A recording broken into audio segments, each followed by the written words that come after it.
In this video, we're talking about white balance and color temperature, and specifically, I have 6 things, let me count this right, 6 things that I want you guys to know when it comes to white balance and color temperature. And don't worry, this subject, especially if you're first getting into photography, it sounds confusing. We talk about things like degrees Kelvin, and we talk about all these different measurements and numbers, and it sounds extremely scientific, but we're gonna break down in a very simple way. And that's starting from the top with number 1, color temperature. All this is talking about is simply the color of a light source. Every type of light puts off a different type of color basically in its wavelength, okay? We don't need to get into the science of this. To be honest, I'm not a scientist and I wouldn't be able to explain it anyway. All you need to know as a photographer that every type of light has its own color. Now I've put together this handy dandy simple look at color temperatures chart, which I'm quite proud of. But let's start over here on the indoor side. Now, color temperatures are measured in degrees Kelvin, not degrees Fahrenheit. The world uses the metric system, which it should. I don't know why here in the United States we feel like we need to use whatever we have here. It would make no sense if it was degrees Fahrenheit. Okay, degrees Kelvin. That is how it's measured, and that number simply indicates where it falls on this little color spectrum. So over here on the left side, we have our reds going to the middle, we have oranges, we have yellows, we have our neutral whites going in, we have a little bit light blues, and then going into deeper blues. So if it's basically a lower number, if it's 1700 to say 1900 degrees Kelvin, it's going to be in that red range. When we go up to 7500, 10,000 degrees Kelvin, it goes into that blue range. So let's talk about an indoor light. Well, matches, flames, like off of a fire, well, that's not necessarily indoors. Don't light flames indoors. But like, let's say you're camping. That type of a light, or say the candle light, okay? So light coming off a candle, which you might indeed light indoors. Also, there's candle light type electric lights, not electronic, I can't say it. But those also are kind of in this range where they put off a very red to orange light. So that's around 1700 to 1900 degrees Kelvin. Moving into household tungsten lights. Those are basically the lights that you'd screw into a light fixture, the typical cheap lights that you buy in a store that you put all over your house. Those are roughly in the range of 2500 degrees Kelvin. Now again, it ranges, okay? So don't be surprised if it's around 2700 or 3000 degrees Kelvin. It is going to vary a bit. And oftentimes when you buy lights, they'll actually tell you the color temperature right there on the box. Going into, say, a halogen light, like the lights that are on your car if you don't have xenon and those kind of things. Halogen lights, also a lot of indoor lights are also halogen-based lights. Those are ranging around 3000 degrees Kelvin. Going into the CFL and fluorescent lights, the kind of lights that are tubular, those are actually particularly nasty. These are the fluorescent lights that they basically put up in offices. They put off, they use basically a type of gas, like sodium gas mixture thing inside of them, and it puts off a lot of green, which we're going to talk about in just a second. But the white balance, or the color temperature of those lights, is around 4200 degrees Kelvin. And then going into other lights that you might use indoors. Okay, these aren't necessarily indoor lights, they're just lights that you might use indoors because they're fantastic lights. Well, flashes. Whether using a studio strobe like this one, this is an Einstein, or a pocket strobe, this is the LumiPro LP180. These flashes are designed to be a neutral white, and that is at 5500 degrees Kelvin, which is that same color temperature at basically average noonday, sunny day type lighting. Okay, and that's designed to be that way because from that white balance, you can kind of go anywhere with it. It's neutral, and so you can kind of go to the more blue side, or you can go to the more yellow side by tinting, by gelling the light. I'm gonna show you exactly what I mean. This is an ice light, okay? This is an LED light that comes daylight white balanced. So this is balanced to 5500 degrees, but you can actually gel it with this little cap. And every one of these lights, we're going to talk more about lighting and gelling and all this kind of stuff when we get to lighting 101, 201, 301. So be sure to check out those workshops because they're going to be fantastic for learning lighting. But this gels it down to around 32 to 3600 degrees Kelvin. Okay, so now I can balance this. If I'm going indoors, I would use this. If I were going outdoors, I would use the natural daylight balance. Or I can use it for effect as well, which I want to talk about in just a moment. This is a GL1. This is another LED light, but this LED light happens to be balanced to tungsten naturally. And you can actually get a daylight filter, which will convert it back to daylight. So naturally like this, it's around 34, 3600 degrees Kelvin. And if you take it with a daylight filter, it puts it back up to 5500 degrees Kelvin. Okay, so every one of these different lights has a different color temperature. But that's all indoors, and that's all artificial, basically man-made type lights. What about outdoors? What about just natural ambient light, sunlight? that has its own color temperature too, and it actually varies. A lot of people think that sunlight just stays at 5500 degrees Kelvin, which is that noonday color temperature, but it doesn't. It actually fluctuates as well. So if you were to get up for sunrise, I know it's really early. Nobody gets up for sunrise. Actually, if you're a landscape photographer, you do that probably a ton. But sunrise or sunset, for those that are more of an evening person, that color temperature of that light, you'll notice, is very, very orange. Sometimes it can be borderline red depending where you are in the world and what kind of smog you have. Here in LA, we have lots of beautiful smog, which happens to turn sunlight into all sorts of degrees of orange and slightly red hues. But it looks really cool. Anyway, that varies between 2000 and 3000 degrees Kelvin. Going into early morning and say mid-afternoon, it can go to 3500 degrees to 4500 degrees Kelvin. Once you hit that afternoon, that noonday light on a sunny day, that is that standard neutral white light, 5500 degrees Kelvin, which is what flashes are balanced to. That is basically almost like a pure white type of light, okay? And then you go into cloudy and overcast and shade.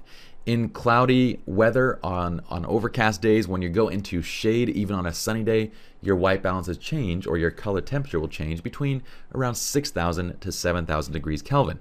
And then going into blue skies and twilight and nighttime, it can range between 7500 to 10,000 degrees Kelvin or beyond, okay? So the color temperature of sunlight also changes. Now, why do I say color temperature and not the white balance? Well, because color temperature is the measurement of the color of the light. White balance refers to the actual camera setting, where we're basically telling the camera what we want that neutral point to be. But I'm getting ahead of myself. That's actually tip number 3. Before we move on to tip number 3, let's not skip tip number 2, which is to remember that some of these lights, they can also put off tinting along with their color. For example, the most notorious of these is the sodium vapor fluorescent lights. These are the lights that fall into this 4200 degree Kelvin color temperature range. The lights, the long tubular lights that are hung in offices and that kind of stuff. There's not a very pleasing light to look at, but they're very efficient, and that's why people use them so much. That's why companies and everyone puts these all over the place. Those lights are notorious because they put off a heavy green tint. Basically, in the wavelengths for that light, the green spikes. And so when you put a person underneath that and you take a photograph of them, they're going to look like the Incredible Hulk. Now, if it's a dude and they're working out a lot, they might want to look like the Incredible Hulk. But in general, most people do not want to look like the Incredible Hulk. So what we have to do with those is we actually have to change not only the white balance, but we also have to change the tint.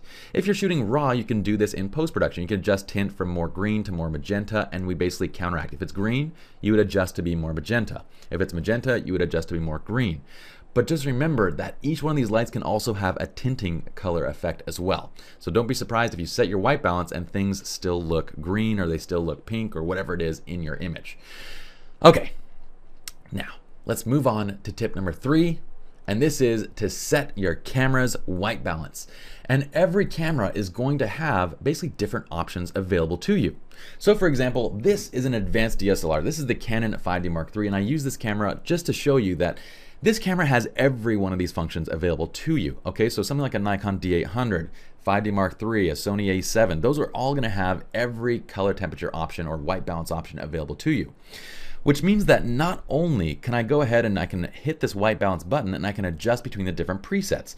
So it has presets for sunlight, it has presets for shade, it has for overcast, it has it for tungsten lighting, fluorescent lighting, flash lighting. It has a custom white balance that we can use for, say, gray cards, which is again not a one-on-one type topic, but we'll get into that when we talk about studio lighting. And it also has a way that we can dial in just a specific Kelvin setting.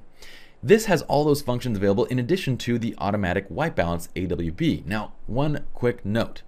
If you're using auto white balance, it's okay to use it in daylight. It generally does a pretty good job when you're outdoors. It's still going to be a little bit off, especially if you go into shade. But around that 5500 degree Kelvin range, it does a decent job. Once you bring it indoors, auto white balance generally doesn't get you quite where you want to be. I'd recommend really just learning to set your white balance regardless of the scene you're in. Even if you're outdoors, set your white balance. If you're indoors, set your white balance. But this camera has all those functions available. A more simple camera, let's say a Rebel or a basic entry-level camera, might only have white balance presets, meaning that there's no way to dial in a specific Kelvin number. On this one, I can actually go like this. Watch this. I'll do it. Actually, we'll go into the menu for this because I want to demonstrate one other thing. So if I go into the menu and I go to white balance, I can actually flip right over here to Kelvin and I can dial this up and down. That may or may not be available to you depending on the camera make and model. Okay, so some of these more advanced features like that might not be available. All right, so that is how we set our white balance. Now, my recommendation to you is to set your white balance to essentially the appropriate light in the scene. What you're telling your camera is what is the neutral light. You're telling your camera, I'm in a scene that's all tungsten lighting.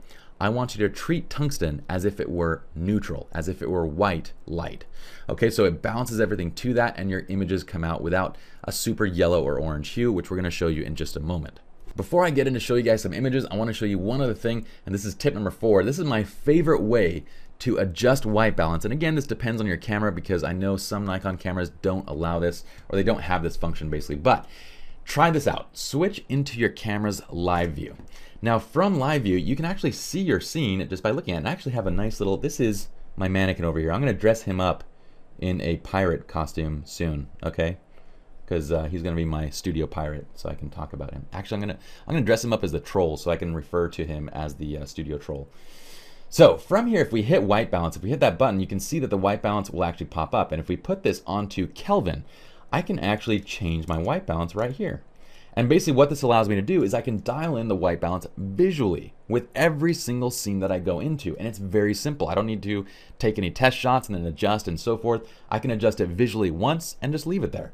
I'm just gonna hit enter basically and then it's set, okay? So that's my preferred way of adjusting white balance. Tip number 5 is that if you are shooting in RAW, you can always adjust white balance and tint completely. You have complete control over it in post-production. Now that doesn't mean don't set it in your camera. Sometimes I get lazy, I think we all get lazy at times, and we just go put it on auto white balance and we'll fix it later. But really it is best to do it in camera, especially if you have the time. Let me go ahead and we're gonna work through a couple images. I'm just gonna show you a few images and show you the differences between them, okay? So let's go ahead and start with, let's do this image for example.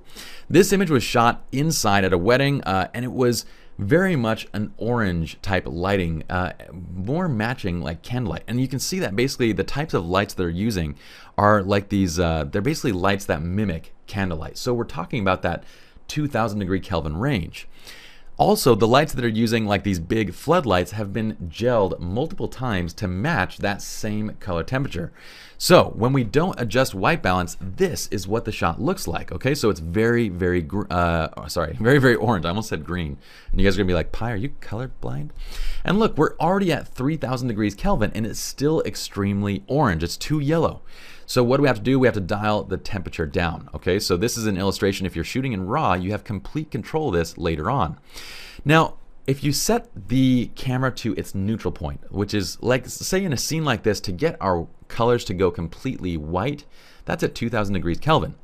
But generally, I like to go a little bit warmer than that. And we're going to talk about that in just a moment. That white balance is kind of a creative decision too. But what we do is just fix the white balance so we get somewhere maybe like around here. We have this nice kind of warmth to it, but it's much more neutral than it was way up here in that 3000 range where everything is just pure orange. Now, if you're shooting JPEG, you need to make sure that you dial in your Kelvin in camera because when you're working on a JPEG image, you don't have those same controls. And to illustrate that, I have this little PSD file. So PSD files are the same way. They're not raw, they're treated like a JPEG image. Where basically we have this temperature and tint adjustment over here, but we're not basically dialing in a specific Kelvin and tint. What we're doing is making compensation for it. So yes, it looks like we have control over it, but in reality, it's not giving us full control. We're just adjusting over the existing image. We're not changing the white balance of the image.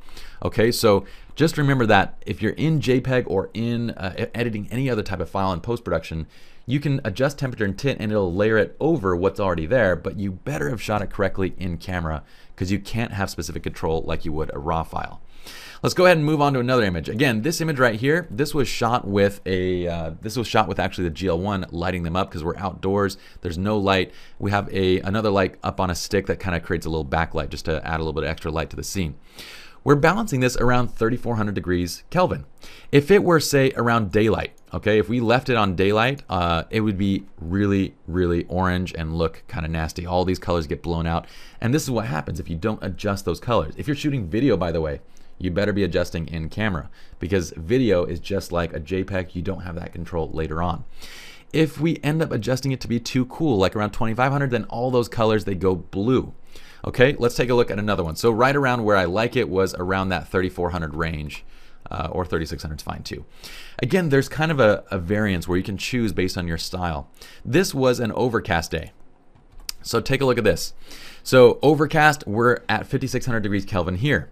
Again, remember how these are all variations, depending on where you are, depending on the time of day, depending on the type of overcast, all the weather and all the settings of your atmosphere are going to affect the color temperature. So this didn't fall into 6000. So 6000 was where we said it normally would be. But for my preference, I'd prefer it around 5600 degrees. Again, this is where the live view comes in really handy, because you can dial it in based on that live view.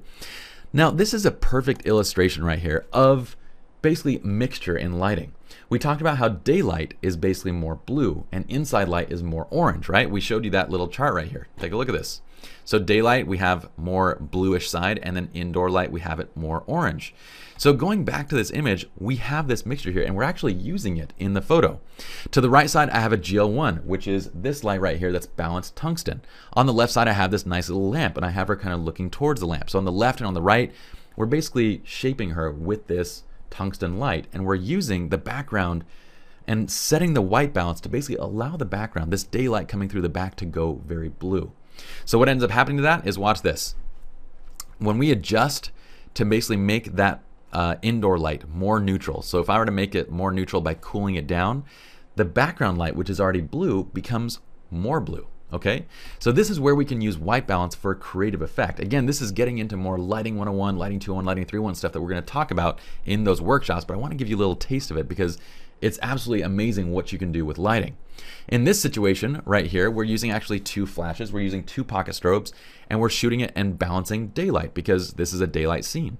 So we're balancing to the light in the scene just to light up the cup a little bit, so we have this nice, beautiful light. And if we look at the color temperature, we're right around 5800 degrees. So remember, daylight can vary too. This is, the sun's out, it's a blue sky, but for this image, I prefer 5800 degrees rather than 5500.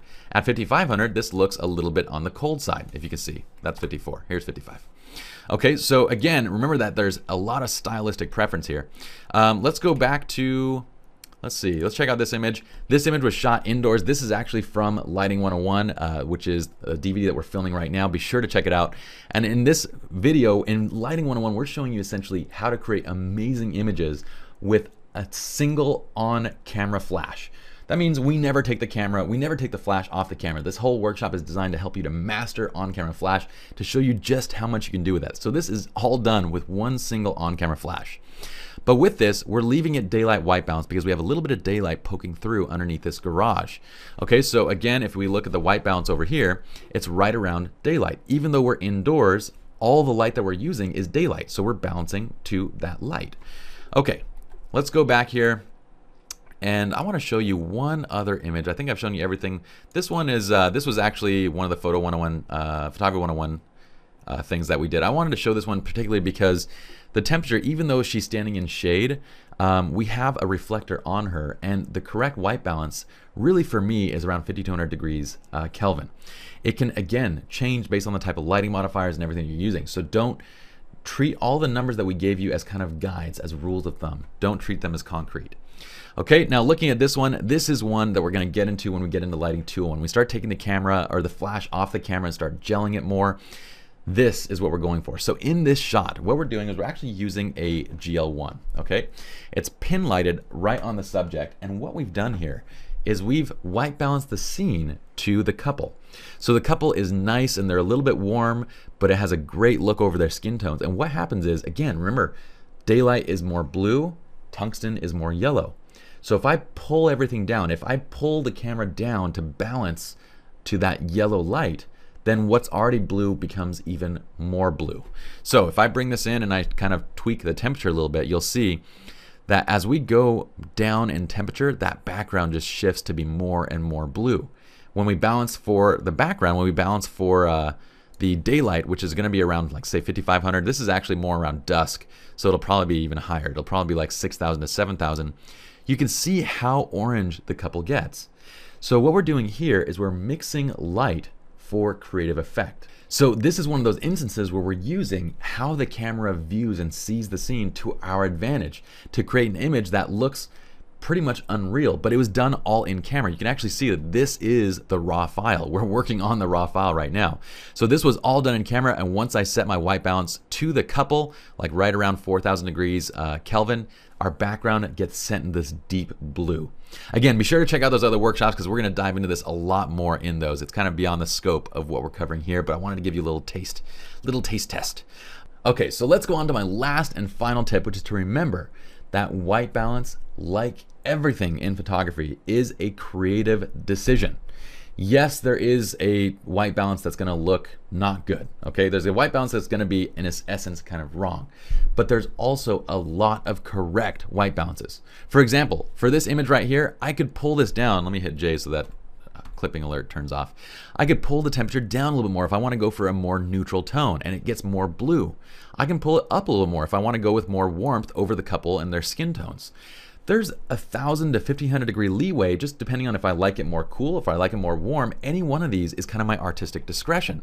Same thing with these other images. Like for example, if we pull this down to be pure neutral, okay, so if I bring this down to say 2000 degrees Kelvin, that's where it's essentially neutral. That's where that yellow light becomes white. But it doesn't look very interesting to me at this point. I want to warm it up a little bit. I want to keep some of that natural warm ambiance that it had when you look at this scene with just your eyes. And so I would adjust creatively to be a little bit warmer, like say around 2400 degrees Kelvin. Same thing if I go to say another image. Let's take this image of our guy working out right here. Now, if I want, I can adjust this to be really on the cool side where we kind of go this cooler light. We get more blues and more grays in his skin tone and it kind of looks cool. It looks kind of editorial and has this nice unique feel to it. Likewise, I can adjust it up to 5600, 5700 degrees Kelvin where it has more warmth and it has a much more warm scene. This is exactly what I mean by white balance. This choice is as much of a creative choice as choosing the appropriate shutter speed, choose for your motion and so forth, choosing the appropriate aperture for your depth of field and desire and effect. It's just as big of a choice creatively. There is white balances that are going to look wrong. So if I take this up to say 16,000, yes, this does not look good. But there's a great leeway in what is going to look right, and that is where it is going to fall basically on your plate to decide for your personal style and preferences. Lastly, before I conclude, 2 minor quick tips. Well, if you're trying to get your temperature and post-produce and trying to do all those things from your computer, make sure that you first calibrate your display. Otherwise, the colors that you're seeing are not going to be the correct colors. You can use like an i1 device or a Spider Elite Pro. We use both of those. They're fantastic devices. Number 2 terms you're going to hear a lot when it comes to white balance is to cool it off or to warm it up. Cool it off simply means to dial down the temperature so that it's going to be a cooler or a more blue image. Warm it up means to dial it up so it becomes more yellow or more orange. Okay, so that's it for color temperature and white balance. Hope you all enjoyed this video, and I'll see you in the next one. The inverse square law. When we think of learning Flash, we think, oh my gosh, I got to learn about all these ratios and inverse square law. And look, people make this thing out to be so much more complicated than it actually is, but it is important to understand. And I'm going to explain to you the only piece of this that's important in layman's terms, or rather pie man's terms, because I'm a layman and I appreciate when people explain things to me in layman's terms. All this is saying, the inverse square law simply means as your light gets further from your subject, you lose light. Ha! That was so incredibly simple.